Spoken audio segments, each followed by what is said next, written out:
भौजी ए भौजी कैसे ऐसे ठकरान बैठी हो? कुछ ना हो ऐसे तनी बैठल रही। नहीं भौजी बतावा कोनो बात बा जरूर। ला सुना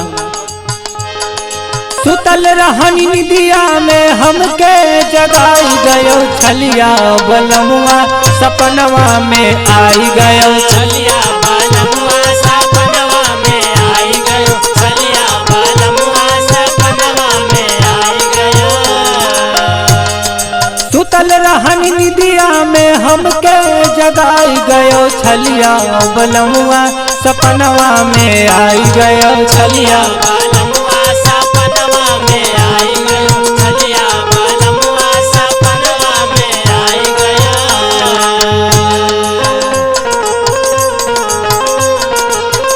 दिया हो दिया ज्ञान भैया, जय हो शंकर स्टूडियो।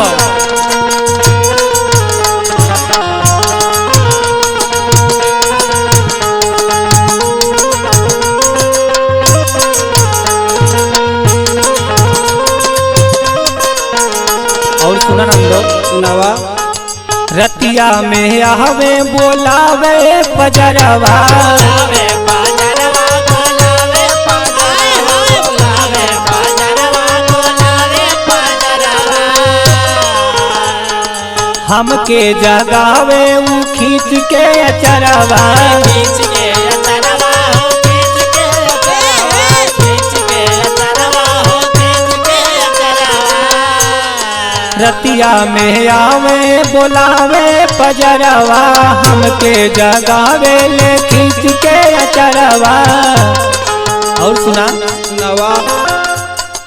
हंसी हंसी हमारा से बोल बतियाई गयो छलिया बलमुआ सपनवा में आई गयो छलिया बलमुआ सपनवा में आई गयो छलिया बलमुआ सपनवा में आई गयो सपनवा में आई। अरे बा मुकेश भैया बा सपनवा में आई गयो सपनवा में आई गयो छलिया बलमुआ सपनवा में आई गयो छलिया बलमुआ सपनवा में आई गयो।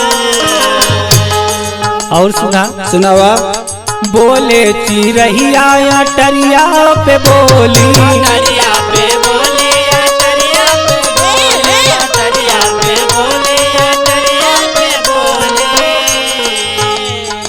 सुन के कहरे जवा में लागे लगोली लागे लगोली हो लागे लगोली लागे लगोली हो लागे लगोली। बोले चिरहिया या टरिया पे बोली सुन के कहरे जवा में लागे लगोली। और सुना काका फील होता सुनावा। रोज रोज ताना सुना ओ से अघाई गयो छलिया बलमुआ सपनवा में आई गयो छलिया बलमुआ सपनवा में आई गयो छलिया बलमुआ सपनवा में आई गयो।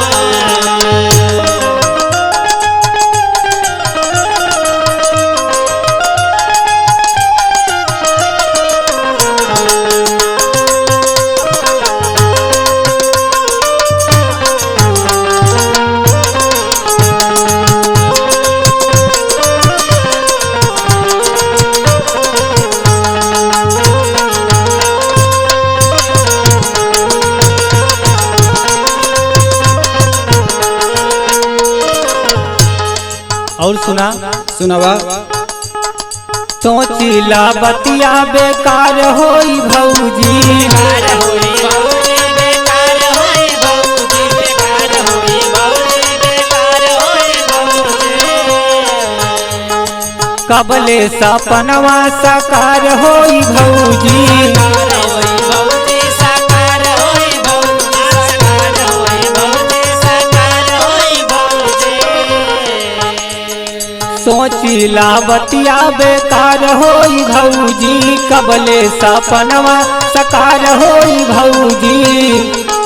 रोहित गणेश कहे हमके भुलाई गयो छलिया बलमुआ सपनवा में आई गयो छलिया बलमुआ सपनवा में आई गयो छलिया बलमुआ सपनवा में आई गयो। सुतल छलिया बलमुआ सपनवा में आई गयो छलिया बलमुआ सपनवा में आई गयो छलिया बलमुआ सपनवा में आई गयो छलिया बलमुआ सपनवा में आई गयो छलिया